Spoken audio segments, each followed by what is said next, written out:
Ready? I'm ready.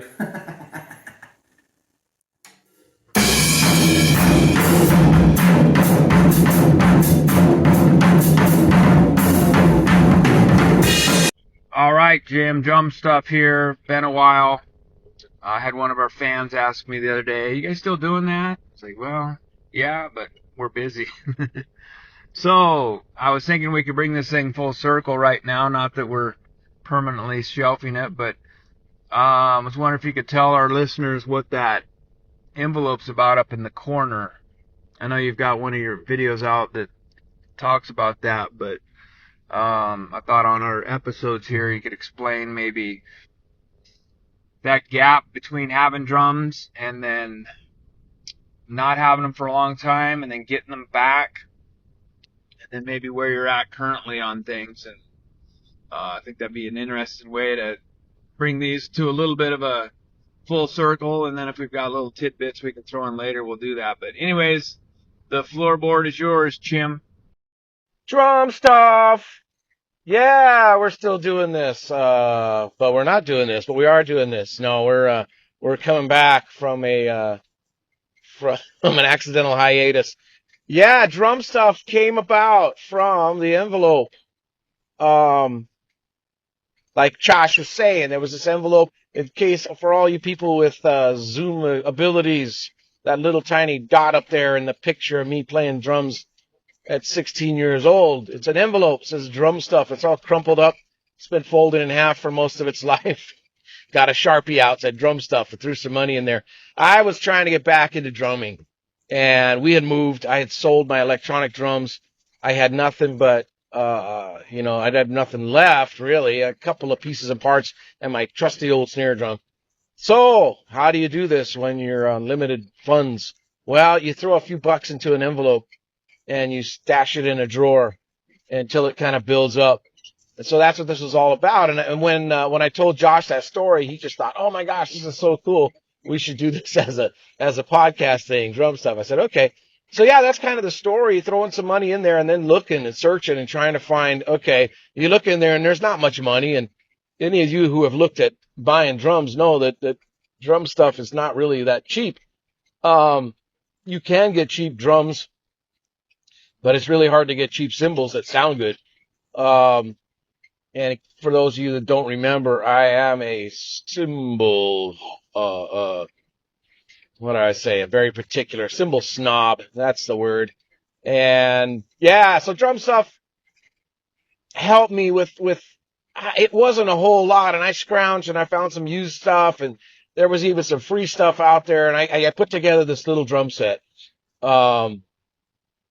Which was pretty cool. I mean, it's pretty amazing that it all happened with such a modest budget.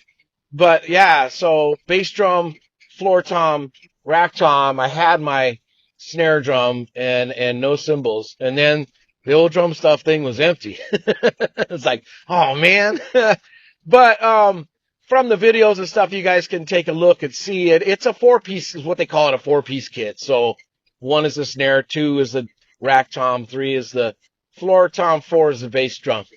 I played that setup for a long, long time. My electronic kit was a 5-piece, so it had two mounted toms and a floor tom.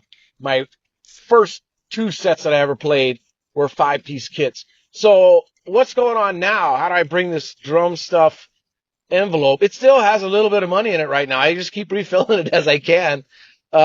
Just being a carpenter, and just throwing a couple dollars out of here and there. I have got my sights on an 8-inch tom.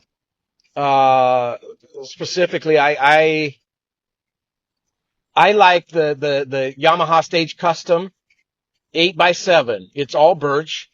I've never played Yamaha Stage Custom. I've always looked at them. I've heard that they're great. But what it is for me is you could find what they call component toms, each individual piece. And so, yeah, I'm almost to the point where I can get that. And I want to add this, and I'm not sure how I'm going to do it, but you guys out there can comment. But most of the time, you get what I have right now is a 12-inch tom and a 16-inch floor tom. A lot of times people will put a 10 if you're going to go higher than that. So it goes 10, 12, 16. That's kind of traditional. And I was headed that way. And for some reason, I just thought, I wonder what it would be like, because there's 4 inches between the two drums right now. If I went smaller by 4 inches and went to an 8 inch, what would it sound like? Well, I got on the old YouTube like all of us do. And there was a guy that was demoing the Yamaha Stage Custom, and he had a bunch of drums, an 8 and a 10 and a 12 and a 14 and a 16. But there was a couple of places in that video that he went from the 8 to the 12 to the 16, and I just liked the sound, and I thought, I'm going to try that. And I'm kind of debating on whether I want to go. Here's my thought: is I want to go with the 8 inch in the place of my 12 right now, because I like the ride cymbal above the bass drum. I like it real close like that. Where if you have two mounted toms, then your ride cymbal either goes up above them or goes further to the right. And I like to play a little more compactly, but I'm going to experiment and put that 8 on the left side of the bass drum, just above the snare, and then still have my ride cymbal where it is in the videos, and then put the 12 and the 16 to the right of that. So I'm going to be spreading myself further than I have, but I want to try it. And I thought if it doesn't work, then I could put the 8 and the 12 on top of the bass drum in the holder there, and just figure out a comfortable place for my ride cymbal. That ride cymbal that I have is super heavy, and I kind of like to keep it. I like my cymbals as flat as they can be. I don't like them tilted, and to me it kind of chokes the sound a little bit when you tilt them. But sometimes when you get a lot of drums and stuff, you don't have a lot of options. So it's always a little bit of a trade-off. And now I'm trying to experiment more and more with just doing some different stuff and trying things that I haven't tried before. So I'm kind of excited. I'll have to keep you guys posted. I actually I hinted I hinted for a Father's Day gift, if somebody wanted to be so kind, they could get a tom holder for a Yamaha Stage Custom drum. So we'll see what happens with that. Father's Day's coming up here in a few days. If that happens, then I'm pulling the trigger, man, and I'm gonna get me that Yamaha Stage Custom 8 inch. You've probably noticed in the videos, if you watch them, my drums are black, and one of the reasons they're black is not because it's my favorite color, but because it's super easy to add. And this is, some people call it Franken kits, like Frankenstein putting all these pieces together. And that's how it happened for me. And so that's why I chose black. I can get a black Stage Custom, and I don't think it's a stain, and it's not a covering, so it won't match exactly, but that's okay. I also considered, and I don't know, this may still happen because I haven't pulled the trigger on it, but I may consider getting a natural birch colored one, because my snare drum is natural. It's maple, but there's no stain on it. And I thought, would that look interesting if I had an 8-inch tom and this 13-inch snare drum in a natural wood tone and the rest of the kit is black? I thought that might be interesting. I've seen people, I don't know if I've seen people do that, but yeah, why be normal, right? Some people say why. We say why not on the Chim and Chosh show. That's what we do. Okay, drum stuff continued. Part of the thing, and my wife asked me the other day, said it's frustrating to have drums and cymbals now and not have a place to play them. And I said, I try not to think about that. So, yeah, without getting too crazy personal, I guess we have a small house, and drums are loud and they take up a lot of space. And so, yeah, now I've got drums, the videos that we did was not at my house. It was at a remote location that we can't name, or else we'd have to, erase your memory staring at a drumstick or something. But the dilemma now is, how do I find a place to set these all up? And normally this is maybe a little bit of I've gotten some help. Okay, a lot of you people know I do. I do trust God. I am a believer in Christ, and so I take a lot of these frustrations that direction. And it's not some miracle thing that you just get these answers and all this great stuff to happen. Um, a lot of times he's working on things in me, trusting him, trusting his timing, that kind of thing. And so yeah, here they are, and the cymbals are sitting right there, and I can see them every day, and it can be a little frustrating. But I have this old practice pad. I think on one of the things, I think Josh wrote some big.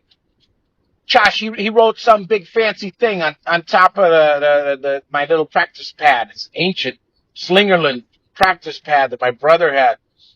And so that's what I do. As I've been more disciplined than I ever have in my entire life. 55 years old, man, and I have finally started playing on that practice pad pretty much every day, every evening is when I do it. And it's helping a lot. I never studied rudiments. I always considered myself not a real drummer because I didn't know rudiments, even though I was playing in all these bands and doing all this stuff. It was a real, just an ugly mental battle for me, and not accepting that I did have some skills despite the fact that I wasn't trained in all these different ways. But that was hard for me. Those are some of the things that I've had to battle within my mind and my thoughts about myself, who I am and who I'm not. And so that was why I think in a previous thing I had mentioned Rob Beatdown Brown, and it's not necessarily because his stuff is magic. The way that he teaches helped me is all I can say. Other people may have done the same thing, but he was who I ran into, and he made uh, the simple rudiments. He boiled it down. Here, try these 2 or 3 or 4 or whatever, and made it understandable, breaking them down, putting them back together. And so that's what I've been doing. And I don't really go back beyond that much. I just stay within what I've got in the time frame that I've got. I'm a busy guy, running a business, doing all this stuff, but it's something that is helping me. I'm not, I could sit around and tell you that, well, I'm not working on my feet. I'm not doing this. I'm not doing that. I don't know this one. I don't know. But this is where the change in the mental part for me, which has helped in clearing my mind, which has helped in overcoming a lot of those guilt and shame and self-defeating kind of dialogue between my ears, is just saying, all right, it's still true. I still don't have a place to play. I still don't have my drums set up. But what I do have, I'm trying to just keep my focus there and trying to keep it from drifting away. And, lasso that thing and bring it back a little bit and just say, all right, my hands are developing.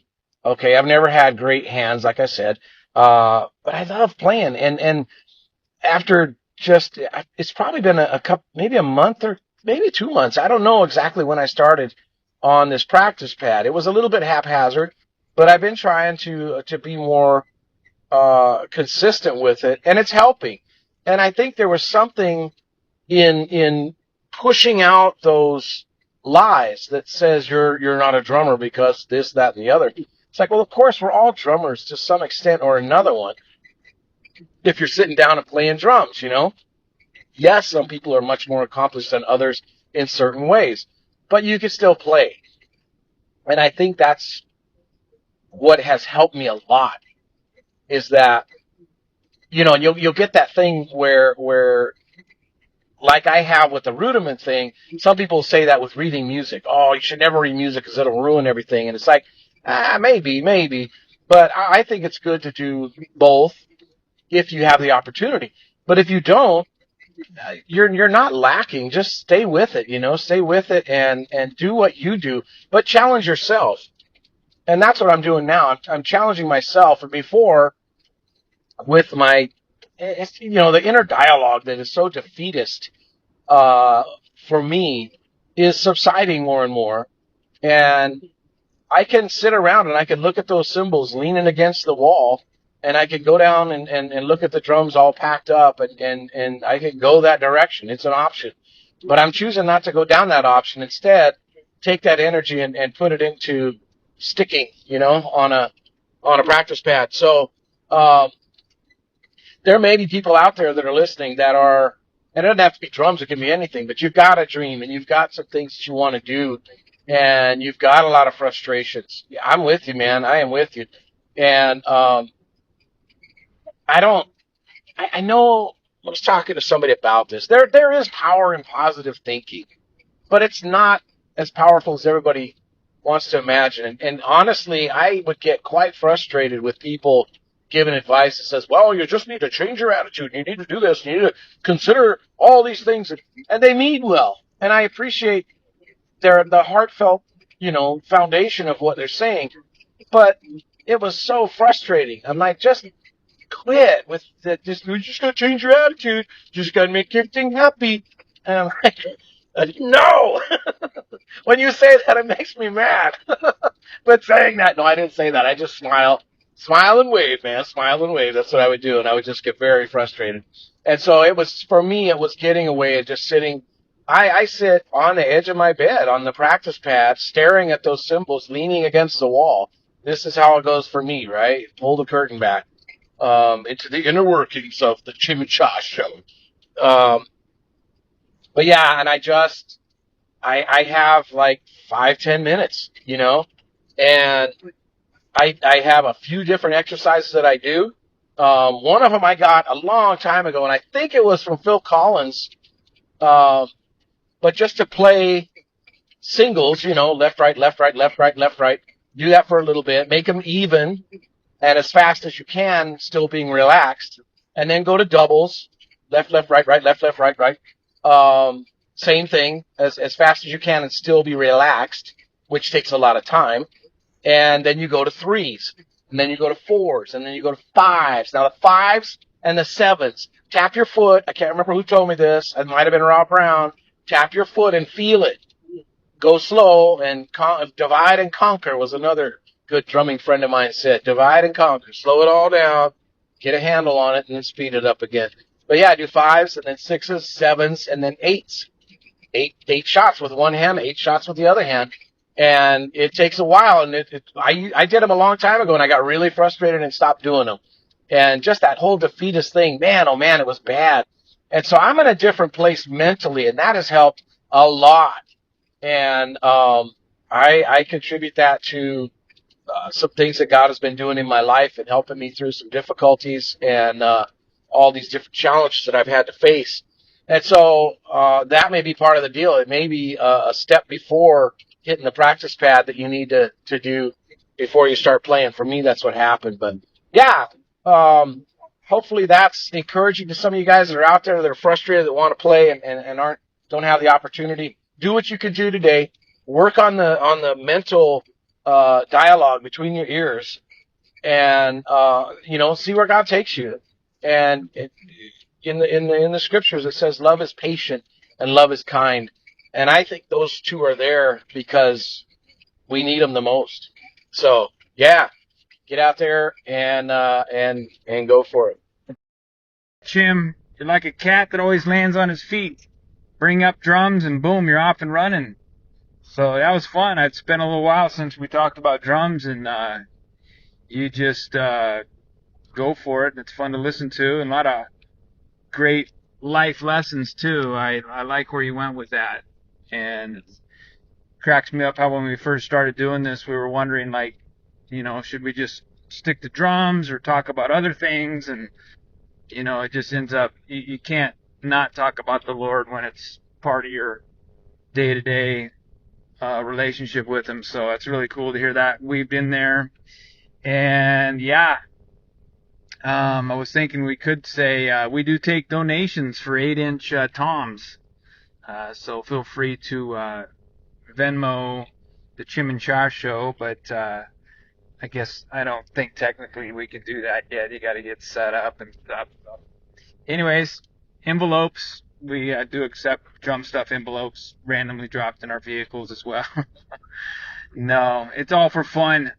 But yeah, thanks for sharing all that. And I was going to ask you to wrap this one up by maybe sharing a few thoughts about, in your other, well, the video we have on there, you tell the story about how you ended up getting cymbals a little bit quicker than you thought, and you didn't see that coming. So, thing I liked about what you're sharing, I just kept hearing, the patience you've learned.